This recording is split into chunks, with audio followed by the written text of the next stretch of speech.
God is moving. It's Young People Nation. Welcome to Young People Nation. Listen to us weekly as we commit to bring transparency, healing, and truth to the everyday situations in life that might bring you down. Join us for your weekly dose of inspiration. Thank you for listening to Young People Nation. Make sure you subscribe so you never miss an episode. And now, here's your host, Eugene and Donna Perry. Let's go. Christ is the foundation. Know his word gon' lead us. Know I'm already going. Taking steps I believe in. Giving guidance to the youth. Giving guidance to the lost. Give the world to the project. Lead them back to the cross. Hi, and welcome back to our fourth session on anger. These sessions hopefully has been enlightening to our audience, because sometimes we truly do not understand why a person responds the way they respond. And my husband and myself are back with Dr. Rosetta Parker Austin, and welcome back. She is that licensed professional counselor. So if you need counseling, she is a licensed professional counselor. She's a certified professional counselor supervisor, and she's a mental health evaluator. Okay? So we're going to be talking about today anger management, how to manage. We've talked about in the past 3 sessions anger and breaking down the different types of anger and the buildup and the explosion. So now we want to conclude this session on anger management. Let's talk about it. All right, anger management. It's important not to negate the fact that we may have anger issues. It's about focusing on how we can manage them and to be better people. Mm-hmm. Some of the things we could do is we actually have to deal with anger. It's not enough to just push it down and swallow it and move on. We have to, one of the things you could do is think about what you're going to say before you say it. Because sometimes it's not what you say, it's how you say it. Mm-hmm. Because you can tell somebody, get out, in a very angry tone, and it's like, okay, they're out. But you speak in a calm, rational, lowered voice terms, like, I really need you to get out of this situation right now because I'm experiencing some challenges. Mm-hmm. That comes across a whole lot different than just get out. Yes. And that's called expressing anger in constructive ways. Mm-hmm. That means you express what you've got to say, but not being non-confrontational in the way you express it. Instead of being in your face with anger, find out what's some possible solutions. Mm-hmm. Like, I'm sick of you leaving these dishes in the sink. Okay, well, let's identify some possible solutions. Mm-hmm. And it's like, I feel like I'm not being heard when you leave dishes in the sink. So I feel like this is like my feelings are being disregarded. Mm-hmm. And so now the person has a different perspective of you always leaving dishes in the sink, which put them on the defensive. Mm-hmm. But then when you use I statements, you're taking ownership for it, mm-hmm. but then it makes you go into the explanation. Okay. And so that is another way you can help diffuse an anger situation. And believe it or not, letting go of the grudge. Mm. Forgiveness is huge. It does not mean you let the person off the hook, but it just means that you have refused to allow that situation to have control over you any longer. That's good. That's good. You know, that means you literally take back your life. Exactly. Mm. You take your power back, because anger has a way of causing us to act in certain ways that we give our power to other people. Mm-hmm. Because we are no longer responsible for how we're acting. We're not controlling how we're acting. We're responding to somebody else's actions. Mm-hmm. And so letting go of grudges and forgiving it's a lot easier to deal with your anger when you've forgiven somebody. Mm-hmm. And forgiveness doesn't mean that I allow you back in that space, but in my life, but I choose not to allow that situation to take the time back that I can never get again. Exactly. And sometimes sometimes we just need to laugh about it. Like I love this one video of the lady at the airport. She had this hat with the hair, and she could have been angry because it was a cheat hat, meaning the wig was sewn onto the hat, and the TSA worker made her take it off. Oh, Lord. So she could have been angry, but she chose to just laugh at the situation, and that keeps you from being angry. Sometimes we just need to laugh at the situation. Somebody cuts you off, rather than being ready to flip them the birds. I guess they must have really been late. Yeah. and you can laugh it off. So next time you might want to leave 10 minutes earlier and just laugh it off, rather than being, I can't believe they did that, and want to do something like to cut them off or to flip them back to birds. Sometimes just laugh it off. Yes. Or either do like we tell our children, put ourselves in timeout. Yes. Yeah, I can see that. Especially getting a parking space and all, and you just get ready to back in. The other person just pull right in. Oh, Lord. Yeah, I've been there. I think we've all been there. Yeah, I've been there. Yeah, you remember Dia when she came in that situation like that? She went got a window front end loads and lift the car out. Yeah. And even though that's comedy, the end result of that could have been she had to pay for the woman's car and go to jail and all that. But Madea stayed in jail. But however, that character, Tyler Perry often says he writes it on real life situations. And so you do have that honor uncle be like, I know they didn't do that, and so yeah, you have to take a time out and count the cost of your possible action that you're about to take. Weigh it out. Yes. Like, am I going to be wearing orange? Yes. or go in my closet and choose what I because it will have consequences. Exactly. You decide whether or not, especially if you don't like closed spaces. Yeah. That orange is not a fashion statement. And also physical activity. Yeah. Go to the gym. Yeah. Yes. And that's a great place to, or either go outside, ride a bike, or go for a walk. And you'll be amazed at how many miles you can get in when you're angry. Yes. It'll help you calm down. Yes. And the last, and be willing to ask for help. That one. That one right there. Yeah. That's major above everything. Yes. That I need help. It's not everybody else. It's me. But that's hard for men. It's hard for men to ask that help because you've been raised that a man don't do that, or you take care of your own business, and we got to get past that stereotype. Exactly. So how and you, of course, you're definitely a man, 1,000. Cool. So how did you recognize that you needed help?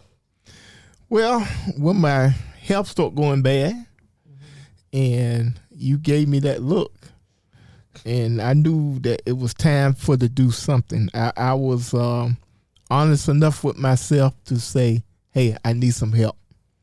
And once I did that, I had to venture into the grounds of possibility that I could have been wrong in what I was doing. And with you, because I love you, and your words that you said to me struck me in a way that I sought that help. And the first thing with that, when I told you to forgive me, and I was wrong, and that was such a relief because most men are taught as we are growing up, you don't apologize, you don't show no signs of weakness, but really it's a sign of strength. Exactly. I love that because I have a very close relationship with my brothers, and we talk about this with our kids, our nieces and nephews. We're open and honest with them. It's like you don't have to repeat the mistakes that we repeated. And so we tell them, okay, I made the decisions and this is what the consequences lead to. And that's not saying you won't make the same mistakes, but it lets you know that we're human. Yes. And I think if more men had those safe places where they can have those open and honest communication with other men, then so many men would be so much further along. Oh yeah. Yes, and even for me as a wife, I had to get help once he acknowledged I need help. Okay, so I need help on how does that look for me? How can I support him, but yet get help for myself? You understand? And so when I learned my wording was so powerful, that how I said things that allowed him to process through his journey of getting the necessary help. You know, and let's be real transparent here. It wasn't 1,000 scriptures. It was just me being present. Being present as in sticking close. If he wanted to talk about something, just listen. He's not asking my opinion. He's just expressing. And so that has been very beneficial for the both of us to move on to do this podcast. All right. But you know, also with that, the words are so powerful for those that don't believe words carry power. If a man say to another man, tiny, or whatever like that, it don't mean nothing. But a woman say tiny anything, you be like, oh, the whole room change. The power. Power of words. Yes. Is it okay to be angry? And what is a recommended stopping point for that? I actually have 3 scriptures on that. Ephesians 4:6 says, "Be angry, but sin not, and don't let the sun go down on your wrath." It lets us know it's okay to be angry at injustice and ungodly behavior, but we don't have to sin. Meaning, our response can still be Christ-like. In Genesis 4:7, God told Cain, said, anger, desire is to take over him, but he had to learn how to rule over it. Okay. And then my favorite one is Proverbs 29:11, and I have to tell myself because it's like I talk about anger. It's not because it's something I read, but it's because it's a life I've had to lead. It talks about a fool, anger rests in the bosom of fools, but a wise man learns how to control it. It doesn't mean a person's a fool. What it means is the fool is somebody who can't control their anger, and a wise person learns how to take control over it. So it's okay to be angry, but when anger has the upper hand and it's in control, that's when the stopping point comes in. And in your counseling sessions, have you ever dealt with outbursts?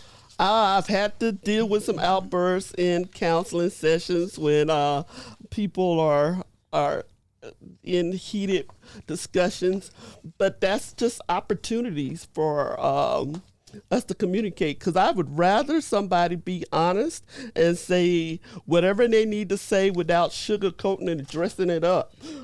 Just say what you got to say, because that's what counseling should be. Yes. It should be a safe place where if somebody wants to come off with some colorful language, that I'm not going to be so offended, like, oh my God, I'm a Christian counselor and they said what they said. You know what? Get over that. Yes. Because probably you might be in the wrong field. Right.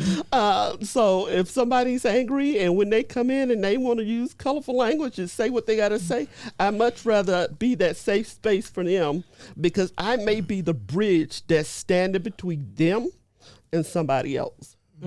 That's good there. That's good. And You know, in those counselors like that, one thing to remember greatly is don't take it personal. Exactly. yes, and it's really good because we have a great counselor, and you can go in there and he knows how to vibe with you. Uh-huh. And so you feel very comfortable just opening up talking with him.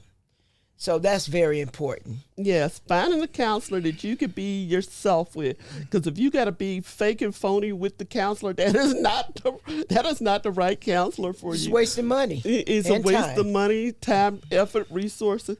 Everybody who's in counseling sessions with me will tell you that we have some lovely conversations sometimes. Yes, yes, yes, yes, yes. She is an awesome counselor too. Oh yeah.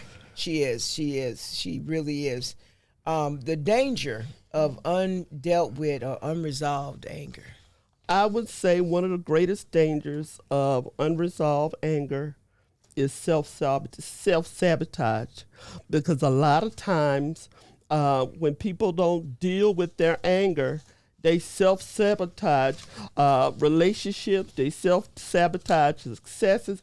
They don't give themselves permission to be happy.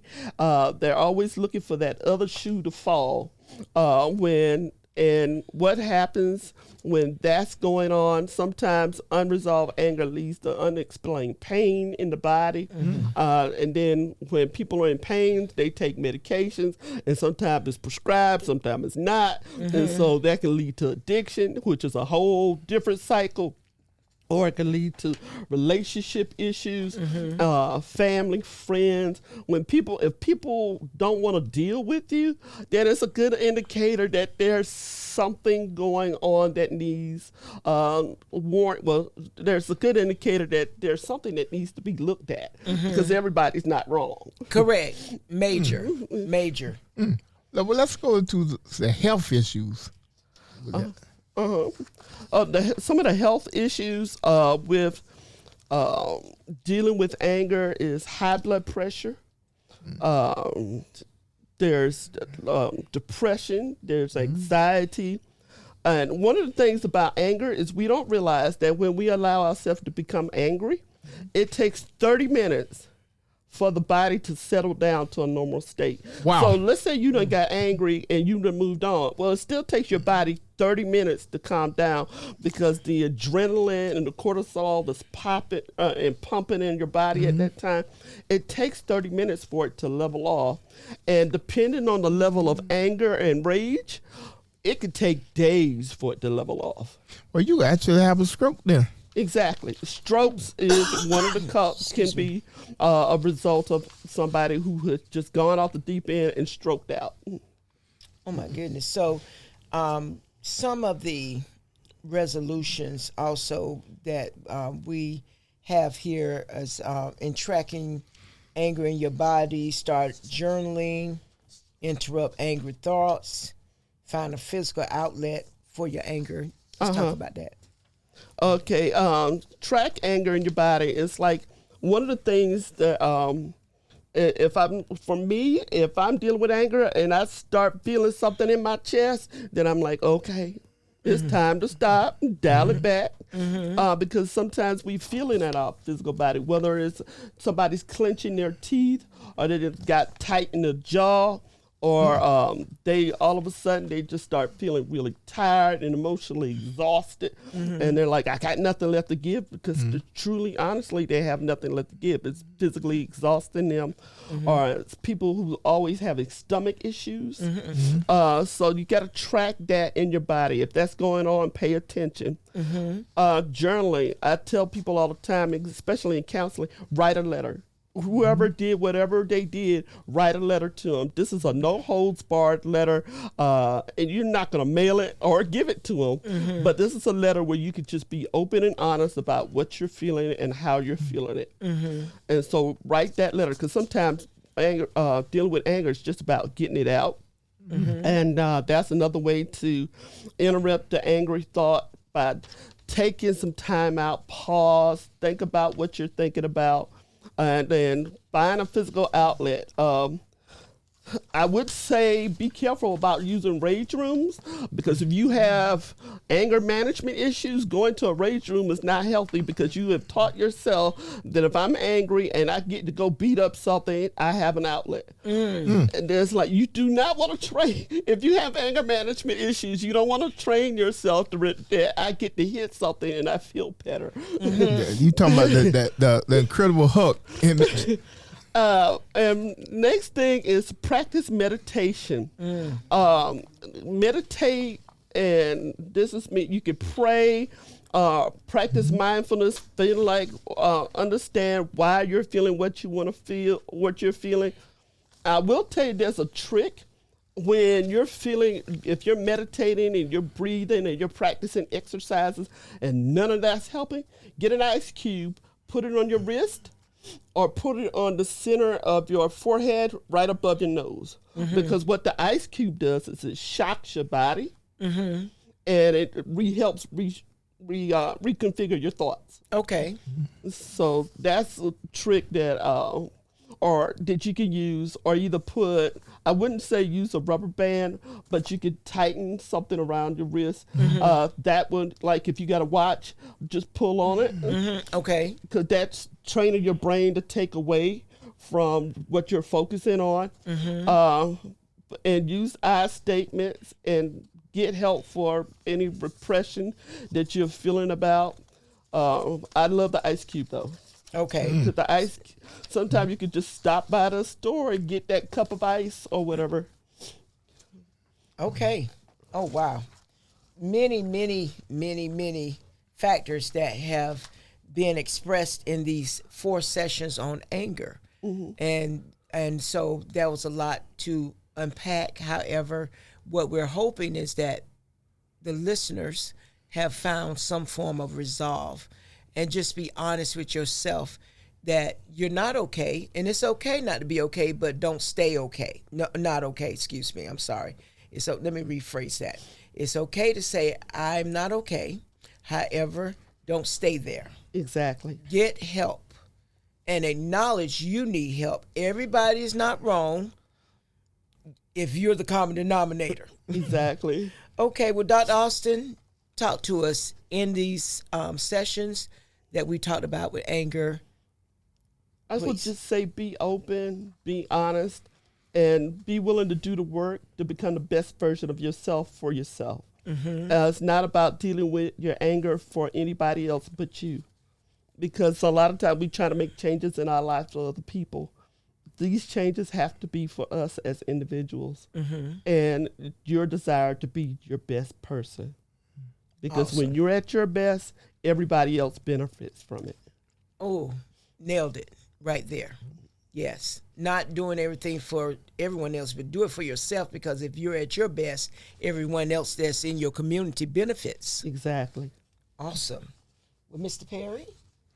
Well, I can identify with that because I actually jumped out in the snow in my shorts and melted the snow. I was so angry. As usual, this is in Young People Nation. And we've got to give our 988 number. I'm sorry. That was my fault. The 988 hotline, please. That's a source of help for you. The crisis text line, text to 741-741. That is text home to 741-741. 24/7 support to you at your fingertips. And so go ahead and do your spiel. And see now, I didn't get angry. and perfect restraint. And everything's lovely. Wonderful. It's working already. As usual, this has been Young People Nation. Remember, there's always hope. Let's go. Christ is the foundation. Know his word gon' lead us. Know I'm already going. Taking steps I believe in. Giving guidance to the youth. Giving guidance to the lost. Give the world to the project. Lead them back to the cross. He the #1 prospect. He the top boss. I was broke, I was empty. He the one that paid the cost. Really thought that I was cool. There was nothing like the savior. Now it's time for the truth. The whole world been waiting. It's Young People Nation. It's Young People Nation. It's Young People Nation. It's Young People Nation. It's Young People Nation. It's Young People Nation. It's Young People Nation. The whole world been waiting, whatever you going through, I know what he gonna do. Don't matter the circumstance, we going back to the root. Keep going, let that seed keep growing. You need peace and we know it. Now it's time to live holy. Young People Nation, you know what time it is. Young People Nation, get ready, the time is here. Get ready, we vibing here. We about to let God in here. Young People Nation, it's Young People Nation. Yeah, do it for the heavens, you know where we going. Influenced by his love, you know we gotta show it. It's time to put the youth onto what God is doing. Cause I can tell you now, right now, that God is moving.